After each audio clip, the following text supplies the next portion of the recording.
Hello welcome to study class 320। इसमें आज 12th class के मोस्ट इम्पोर्टेंट क्वेश्चंस करेंगे जो कि आपके होने वाले एग्ज़ाम के लिए मोस्ट इम्पोर्टेंट। तो जितने भी बिहार बोर्ड से तैयारी कर रहे हैं स्टूडेंट 12th में, तो वे अपनी प्रिपरेशन को अच्छी करने के लिए आप लोग इस चैनल पे तो आप लोग यहाँ पर ज़रूर जुड़ जाए। तो स्टार्ट करते हैं यहाँ से। पहले इंट्रो करेंगे।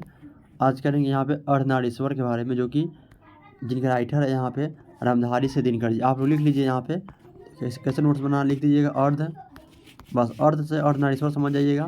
पहले लिख लीजिएगा यहाँ पे रामधारी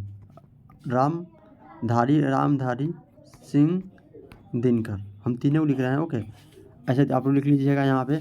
जन्म है तो लिख लीजिए आप लोग ऐसे बना के 23 सितंबर लिख लीजिएगा, बस 1908 इतना आपको लिखना है। ऐसे आप लोग टाइप करते रहिए। यहाँ पे मृत्यु लिखिएगा नीचे 24 APR मतलब अप्रैल, और फिर लिखिएगा 1974।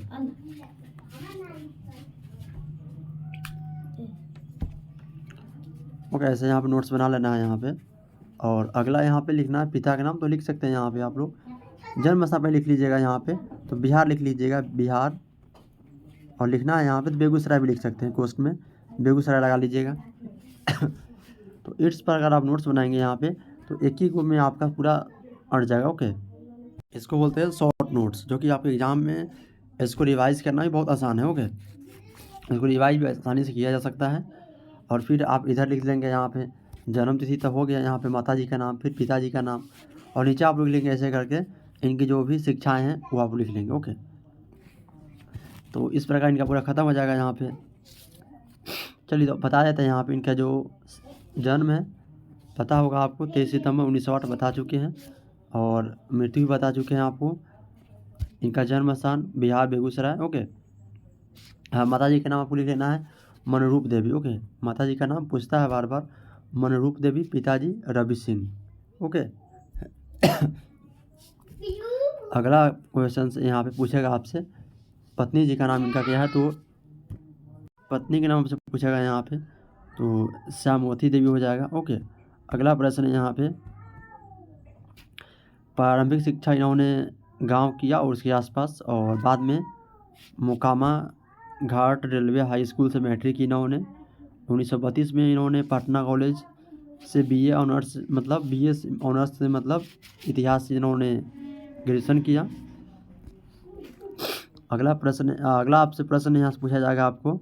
अब इसको ओवरव्यू कर लेना है, एक बार इसको वृत्तियाँ के बारे में पढ़ लेनी है, बट यहाँ से बहुत कम ही क्वेश्चन पूछते हैं। यहाँ से आपसे पूछा जाएगा क्वेश्चन यहाँ से इनकी साहित्यिक अभिरुचि के बारे में पूछेगा यहाँ से। तो 1925 में छात्र सहोदर में पहली कविता प्रकाशित की इन्होंने।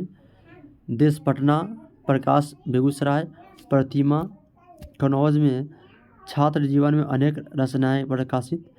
21 वर्ष की अवस्था में पहली कविता प्रणभंग प्रकाशित। याद रखिएगा, पहली जो इनकी कविता है 21 वर्ष की आयु में आया, और उसका नाम था प्रणभंग। अगला प्रश्न आपसे पूछा जाएगा यहाँ पे इनके जो प्रणभंग जो सबसे पहली कविताएं हैं 1929 में आया, फिर 1935 में आया रेणुका, हुंकार, आपको याद रख लेना दिन, इसका भी थोड़ा ओवरव्यू ज़्यादा इंपॉर्टेंट नहीं है, बट देख लीजिएगा एक बार। रसवंती, कुरुक्षेत्र, रश्मिरथी, नील कुसुम, उर्वशी, परशुराम की प्रतीक्षा। अगला आपका यहाँ पे कोमलता और कवित्व, हारे को हरिनाम आदि, ये इनकी जो है प्रमुख कृतियाँ हैं। यहाँ पे गद्य कृतियाँ हैं, सॉरी काव्य है ये। ओके, ये आपकी जितना है यहाँ पे सब काव्य है, कविता है। अब चलते हैं गद्य पर, जो कहानी टाइप का होता है उसे गद्य बोलते हैं यहाँ पे। इसमें निबंध भी चला था आपका मिट्टी की ओर 1946, अर्धनारीश्वर, संस्कृत के 4 अध्याय। अगला यहाँ पे है काव्य की भूमिका, वर्ड पीपल, शुद्ध कविता की खोज 1966, और फिर आपका दिनकर की डायरी। ये आपको याद कर लेना है। बस आपसे प्रश्न यहाँ से पूछे जाएंगे, और इसके अलावा आपसे प्रश्न पूछे जा सकते हैं। संस्कृत के 4 अध्याय पर इनको साहित्य का अकादमी पुरस्कार मिला। उर्वशी पर भारतीय ज्ञानपीठ मिला इनको। क्या क्या मिला है?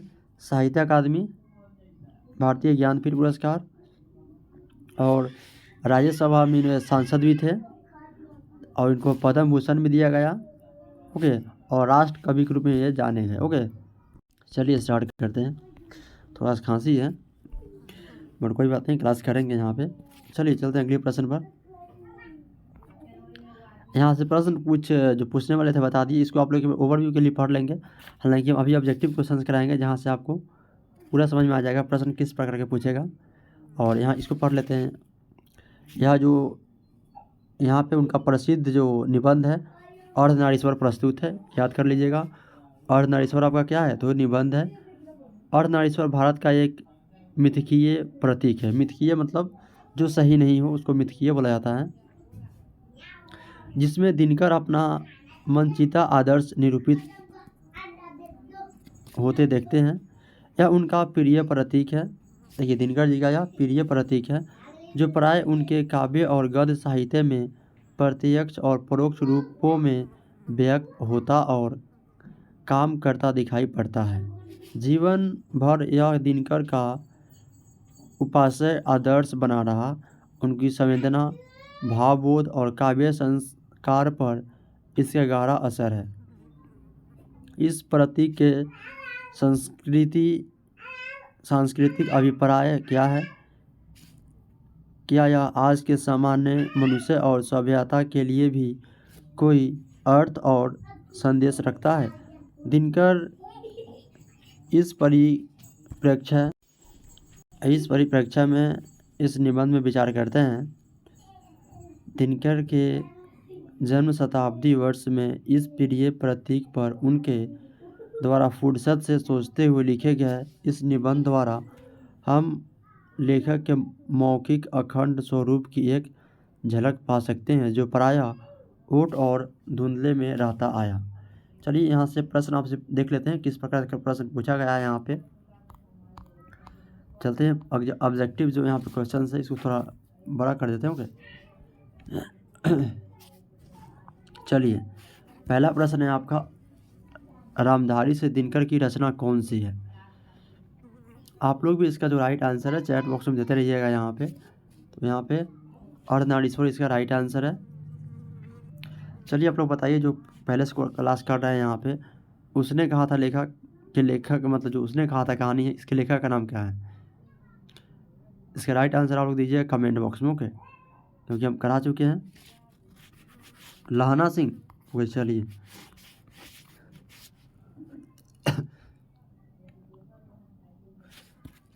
चलिए अगला क्वेश्चन पर चलते हैं। इसका राइट आंसर आपका यहाँ पे डी हो जाएगा। ओके, बता चुके हैं। अगला प्रश्न है, अर्धनारीश्वर कल्पित रूप है, बता दे। जो इस निबंध में अर्धनारीश्वर है यह शिव और पार्वती जी का जो यहाँ पे कल्पित रूप है यहाँ पे। ओके, याद रखना है आपको, शिव और पार्वती जी का क्या है यहाँ पे कल्पित रूप है। चलते हैं अगली प्रश्न पर। ओके, अगला आपका प्रश्न है यहाँ पे, युद्ध और शांति की समस्या पर लिखी गई काव्य कृति है। ओके, नीलकुसुम, कुरुक्षेत्र, द्वंद्व गीत, रश्मि रथी। तो बता दे, युद्ध और शांति की जब भी बात हो आपको कुरुक्षेत्र याद रखना है। आप जानते हैं ना, कुरुक्षेत्र में ही महाभारत की घटना हुई थी, तो आपको कुरुक्षेत्र याद रखना है यहाँ पे। चलते हैं अगले प्रश्न पर। अगला आपका प्रश्न है, गांधारी थी। देखिए, आपको याद होना चाहिए, जो भी महाभारत के बारे में जानते हैं या थोड़ा बहुत देखे हैं, गांधारी वहाँ पे दुर्योधन की माँ थी। ओके, अगला प्रश्न है अगला प्रश्न है आपका, अर्धनारीश्वर शीर्षक निबंध के निबंधकार का नाम बताइए। ये कितना अच्छा प्रश्न है और यह प्रश्न एग्जाम में बहुत बार पूछा जा चुका है और पूछे भी जाएंगे। तो अर्धनारीश्वर आपका यहाँ पे रामधारी सिंह दिनकर जी की काव्य यहाँ पे रचना है, निबंध है, काव्य नहीं बोल सकते, निबंध है। ओके, चलते हैं अगले प्रश्न पर। रामधारी से दिनकर का जन्म कब हुआ था? चलिए, यह प्रश्न आपको करा चुके हैं यहाँ पे, जो भी हम डिस्क्रिप्शन में ऊपर कराए हैं। इसका यहाँ पे आपका 23 सितंबर 1908 इसका राइट आंसर है। तो जिन्होंने भी दिया है यहाँ पे उनका राइट आंसर है। आप लोग नोट्स बनाते चले और शुरू से पढ़ते चले। अगर आप लोग हिंदी और अंग्रेजी में अगर 180 नंबर उठा लिए तो आपका कितना भी कम नंबर क्यों नहीं आए, आपका फर्स्ट आना ही है। हिंदी इंग्लिश में नंबर नहीं आएगा तो और सब सब्जेक्ट हालांकि टफ होते हैं, आसान नहीं मानना है, तो आप लोग लटक जाइएगा। ओके ना, मतलब अच्छा स्कोर नहीं कर पाइएगा। अच्छा स्कोर करना है तो हिंदी इंग्लिश में आपको हाई मार्क्स चाहिए। और हिंदी इंग्लिश आप लोग, हिंदी तो आप लोग पढ़ते ही हैं, हल्का मेहनत करनी ही है और आपका नंबर बहुत ज़्यादा आ जाएगा। अगला प्रश्न है आपका, रामधारी सिंह दिनकर का जन्म कहाँ हुआ था? तो यहाँ पे इसका राइट जो आंसर हो जाएगा आपका सिमरिया बेगूसराय बिहार, इसका राइट आंसर हो जाएगा। ओके, चलते हैं अगली प्रश्न पर। अगला आपका प्रश्न है यहाँ पे, दिनकर को कौन सा पुरस्कार मिला था? तो अभी बता चुके हैं आपको कौन कौन पुरस्कार भूषण जी को मिला था। यहाँ पे पद्म भूषण, पद्म विभूषण और देख लीजिए 2 पद्म श्री पद्म। तो बता दें पद्म भूषण बताए हैं आपको हम, पद्म विभूषण नहीं बताए हैं। अगर आप लोग चाहें तो दिखा सकते हैं, 1 मिनट दिखा देते हैं यहाँ पे। देखिए यहीं पे प्रश्न है, 1 मिनट हम दिखाई देते हैं। ओके, आप लोगों को देखिए इनको कहाँ मिला था, पद्म भूषण मिला था, देख लिए ना यहाँ पे। तो ये भी ऐसा ही प्रश्न यहीं से बनते हैं। ओके, आप लोगों को ये सब याद कर लेना है। तो यहाँ पे पद्म भूषण हो जाएगा, ये यहाँ पे राइट आंसर हो जाएगा इसका।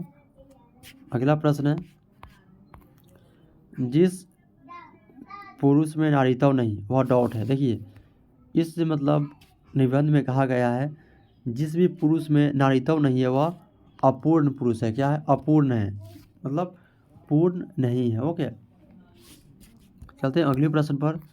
अगला आपका प्रश्न है यहाँ पे, रामधारी सिंह दिनकर की काव्य कृति कौन नहीं है? तो बता दें यहाँ पे प्रणभंग उनका है, रेणुका भी है, हुंकार भी है, रसवंती भी है, कुरुक्षेत्र भी है और रसीमरथी, कोमलता और कवित्व यहाँ पे हो जाएगा, कवित नहीं हो जाएगा, कवित्व हो जाएगा। हारे को हरिनाम, नील कसम, उर्वशी, परशुराम की प्रतीक्षा। बट यहाँ पे साकेत और जो यशोधरा है उनका नहीं है यहाँ पे, ए इसका करेक्ट राइट आंसर हो जाएंगे। ओके, अगला प्रश्न है आपका,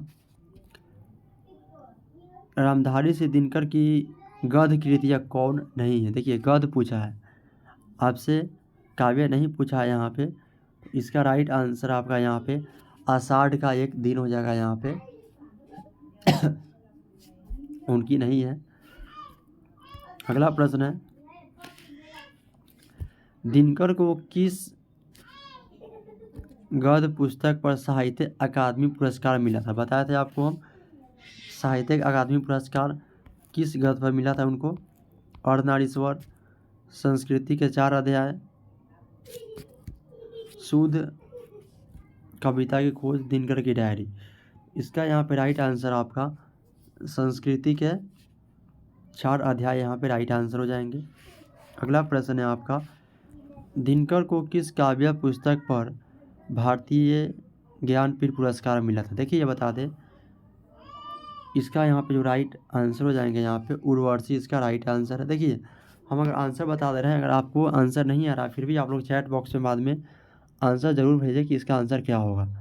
अगर आप लोग आंसर भेजेंगे तो आप लोगों को बहुत फ़ायदा होगा और आपको यहीं पे याद हो जाएगी ऑब्जेक्टिव क्वेश्चन, आपको बाद में रटना नहीं पड़ेगा। एक ही समय में आपका दोनों काम हो जाएगा। अगर हम तेज़ी में पढ़ाएंगे तो क्लास की आपको जो टाइम है बहुत कम लगेगी, बट आपको बता दें आपको याद नहीं कर पाएंगे आप लोगों के। तो आप लोग हमेशा धीरे धीरे स्लो मोशन में पढ़ें ताकि याद हो जाए। ये नहीं कि पढ़ के हड़बड़ा के तेज़ी में और बाद में पता चलेगा कुछ याद ही नहीं हुआ। तो याद नहीं किए तो गड़बड़ बात है ना, याद नहीं हुआ तो पढ़ल ना पढ़ल बराबर बात है। जाइए ओके, स्टार्ट करते हैं। यहाँ पर अगला प्रश्न है, रामधारी सिंह दिनकर का जो निधन है ना कब हुआ था? इसका राइट आंसर आपका यहाँ पे 14 अप्रैल यहाँ पे 24 अप्रैल यहाँ पर हो जाएगा 1974। अगला प्रश्न है आपका, दिनकर की कविता का कौन सा गुण नहीं था? चलिए इसका राइट आंसर आप लोग करेंगे यहाँ पे चैट बॉक्स में। इसका यहाँ पे राइट आंसर हो जाएंगे आपका मसृणता। मसृणता यहाँ पे दिनकर की कविता का गुण नहीं था। अगला प्रश्न है, दिनकर किस युग के कवि थे? तो चलिए इसका राइट आंसर आप लोग करेंगे यहाँ पे। ओके कीजिए। ओके बताते हैं हम। दिनकर यहाँ पे छायावादोत्तर मतलब छायावादोत्तर काल के कवि थे यहाँ पे, छायावाद और उत्तर। ओके अगला प्रश्न है, जो छायावाद के बाद आता है, अर्धनारीश्वर का अर्थ क्या? बताइए आप लोग, अर्धनारीश्वर का अर्थ क्या है? अर्धनारीश्वर का आपको अर्थ बता चुके हैं हम यहाँ पे। अर्धनारीश्वर यहाँ पे शंकर और पार्वती जी का क्या है? कल्पित रूप है, जिसमें आधा शंकर जी मतलब आधा शंकर भगवान को माना जाता है और आधा मतलब पार्वती जी का माना जाता है। अगला प्रश्न है, नर और नारी के काम क्या है? तो इस जो निबंध है, इस निबंध में बताया गया है, नर यहाँ पे जो है ना कुदाल चलाने वाला बलशाली किसान, और नारी का काम अछोड़ना पछोड़ना है यहाँ पे, मतलब उसको रिझाना यहाँ पे बताया गया है। आप लोग पढ़ेंगे तो इसमें रिझाना ही बताया गया है। और यहाँ पे प्रश्न अगला है आपका, प्रेमचंद्र थे, इसका यहाँ पे राइट आंसर हो जाएंगे आपका, प्रेमचंद्र आपका कथाकार थे यहाँ पे। ओके इसका राइट आंसर आपका कथाकार हो जाएंगे। अगला प्रश्न है, संस्कृति के 4 अध्याय किसकी कृति है यहाँ पे? तो इसका आपका जो राइट आंसर हो जाएंगे यहाँ पे रामधारी से दिनकर जी हो जाएंगे। अगला प्रश्न है आपका यहाँ पे, पुरुष रूप तो वृक्ष बन गया पर नारी को उसने बना दिया, मतलब नारी को उसने क्या बना दिया? तो इसका यहाँ पे जो राइट आंसर हो जाएंगे यहाँ पे लता बना दिया यहाँ पे, सी इसका राइट आंसर है। अगला प्रश्न है आपका, कामनी अपने साथ कैसी शांति लाती है? तो इसका यहाँ पे राइट यहाँ पे आंसर हो जाएंगे अपना यामिनी जैसी शांति लाती है यहाँ पे, सी इसका राइट आंसर है। अगला प्रश्न है आपका, अर्धनारीश्वर किसकी रचना है? तो यहाँ पे स्पष्ट आप लोगों को पता होगा, यहाँ पे जो अर्धनारीश्वर यहाँ पे है दिनकर जी की रचना है। ओके अगला प्रश्न है, कौन से रचनाकार बिहार से संबंधित है? बता दें यहाँ पे जो दिनकर जी है यहाँ पे वे बेगूसराय बिहार से हैं। ओके अगला प्रश्न है आपका, किस रचनाकार की पंक्तियाँ हैं, नारी स्वप्न है, नारी सुगंध है, नारी पुरुष की बाह पर झूलती हुई जूही की माला है? तो यहाँ पे इसका जो यहाँ पे राइट आंसर हो जाएंगे आपका यहाँ पे अर्धनारीश्वर से लिया गया है और रामधारी से दिनकर जी की रचना है। ओके अगला है आपका, रामधारी से दिनकर की रचना है, तो यहाँ पे अर्धनारीश्वर हो जाएगा। अभी तक जितना करा है उसका आपको लेखक के नाम याद होना चाहिए। ओके हम यहाँ पे बातचीत करा चुके हैं, इसके बाद आपका अर्धनारीश्वर चल रहा है, फिर इसके बाद आपको हम उसने कहा था इसका भी करा चुके हैं, और फिर आपको हम यहाँ पे एक और करा चुके हैं जिसका नाम है यहाँ पे संपूर्ण क्रांति। आज 4 आपका चैप्टर ही लगा ख़त्म हो चुका है, यहाँ पे कल 5वां चैप्टर रहेगा। अगला प्रश्न इसका आंसर हो गया ना यहाँ पे अर्धनारीश्वर।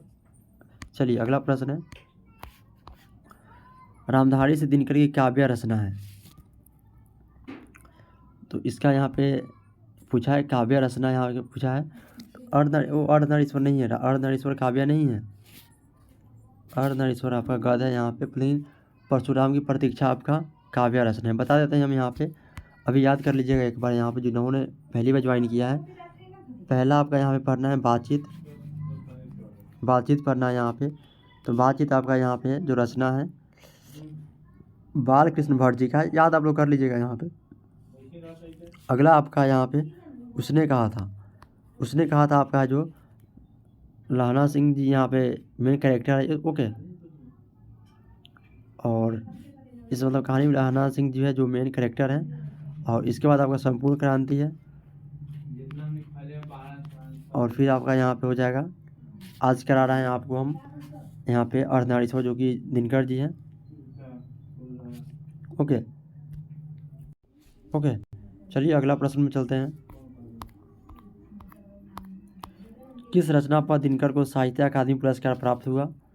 इसका यहाँ पे जो राइट आंसर हो जाएंगे आपका संस्कृत के 4 अध्याय यहाँ पे हो जाएंगे। अगला प्रश्न है अर्धनारीश्वर की विधा है, तो अर्धनारीश्वर आपका निबंध है यहाँ पे। अगला प्रश्न है पराधीनता के कारण नारी अपने अस्तित्व की अधिकारिणी नहीं रही, कथन किस पाठ से संबंधित है? तो बता दें यहाँ पे अर्धनारीश्वर से संबंधित है यहाँ पे। अगली प्रश्न है आपका रामधारी सिंह दिनकर की कौन सी रचना है? तो यहाँ पे सदानीरा नहीं है यहाँ पे। चलते हैं अगले प्रश्न पर, सॉरी अगला मतलब जो आंसर है इसका बताते हैं। आप लोग बता सकते हैं यहाँ पे, क्योंकि यहाँ पे रसीम रथी आप लोगों को पता होगा, यहाँ पे रसीम रथी हो जाएगा इसका राइट आंसर। चलते हैं अगले प्रश्न पर, कौन सी कृति रामधारी सिंह दिनकर की लिखी हुई है? तो इसका यहाँ पे जो राइट आंसर हो जाएंगे इसका सूत कविता की खोज यहाँ पे राइट आंसर है। अगला प्रश्न है कौन सी कृति रामधारी सिंह दिनकर की लिखी हुई नहीं है? तो इसका यहाँ पे पढ़ा दिए हैं पहले ही आपको, साकेत जो है यहाँ पे रामधारी सिंह दिनकर जी की काव्य कृति नहीं है। अगला प्रश्न है आपका प्रेमचंद्र की रचना है, तो इसका यहाँ पे राइट आंसर हो जाएंगे आपका पूस की रात यहाँ पे राइट आंसर हो जाएंगे। अगला प्रश्न है आपका, देखिए ये सब प्रश्न है ना हमेशा पूछता है, क्योंकि प्रेमचंद के बारे में आपको इस जो 12th का जो यहाँ पे दिगंत है इसमें नहीं पढ़ना है, बट ये आपसे पूछ देगा पूस की रात किसकी रचना है, तो आप लोग अटक जाएंगे यहाँ पे कि कभी आप लोग प्रेमचंद के बारे में पढ़े ही नहीं है। मतलब इसमें सिर्फ एक ही इस चैप्टर है, इसी में इनके बारे में बखान किया गया है, तो इसको याद कर लेना है यहीं से। दिनकर जी को निम्न में से कौन सा पुरस्कार दिया गया था? तो पद्मश्री तो नहीं दिया गया था यहाँ पे, पद्मश्री इसका राइट आंसर तो बिल्कुल नहीं होगा। चलते हैं अगली यहाँ पे आगे ऑप्शन देख लेते हैं। ओके, हाँ पद्म भूषण दिया है यहाँ पे, तो इसका यहाँ पे पद्म भूषण यहाँ पे राइट आंसर है। अगला प्रश्न है अर्धनारीश्वर शीर्षक निबंध में शंकर और पार्वती का किस प्रकार का रूप वर्णित है? तो बता दें कल्पित रूप है, कल्पना किया गया रूप है यहाँ पे। अगला यहाँ पे रामधारी सिंह दिनकर किस विश्वविद्यालय में उप कुलपति के पद पर थे? तो कि जब भी वृत्ति के बारे में पढ़ेंगे ना उसमें बताया गया है यहाँ पे, जो कि यहाँ पे भागलपुर जो विश्वविद्यालय यूनिवर्सिटी है उसका वे उप कुलपति रह चुके हैं। ओके, अगला आपका यहाँ पे नारी और नर एक ही द्रव्य की ढली दो प्रतिमाएं हैं, किस रचना की पंक्ति है? तो जो वही मतलब रचनाकार है यहाँ पे उसका राइट आपको आंसर देना है, तो आई थिंक आपको बता देंगे यहाँ पे, तो इसका राइट आंसर आप लोग करेंगे यहाँ पे, कमेंट बॉक्स में बताइएगा। ओके, आपसे मिलते हैं नेक्स्ट वीडियो में, जब तक के लिए जय हिंद।